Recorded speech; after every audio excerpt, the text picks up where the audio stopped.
It all started with a whisper, not a sound, but a signal, beamed across the unimaginable gulf of space. For decades, we'd been listening, pointing our radio telescopes at the silent, star-dusted dark, hoping for an answer to the biggest question: are we alone? Then, on a Tuesday morning just like any other, we got one. It wasn't a complex equation, a map to a distant galaxy, or an encyclopedia of alien knowledge. It was just two words, repeated on a loop, translated from a perfect universal mathematical language.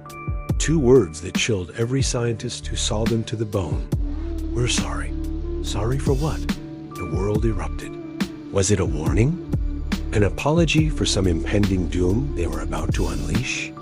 Or perhaps an apology for something they had already done?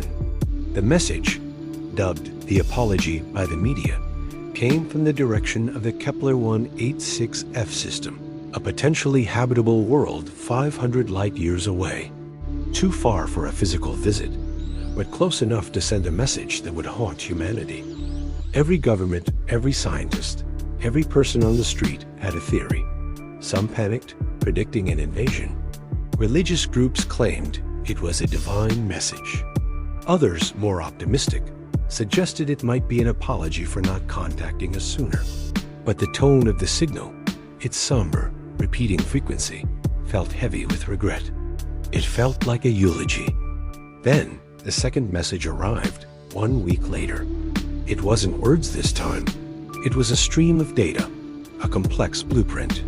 Our best minds worked around the clock, and what they pieced together was breathtaking. A design for a flawless, self-sustaining atmospheric filter. A machine capable of reversing centuries of environmental damage on a planetary scale. It was a gift, an incredible act of cosmic charity. And that's when the horrifying truth began to dawn on us. They weren't apologizing for what they were going to do. They were apologizing for what they couldn't do. They couldn't save us from ourselves. The message wasn't a threat. It was a final, desperate act of a civilization that had watched us, maybe for centuries, as we drove our own beautiful world to the brink. They were sorry they couldn't intervene.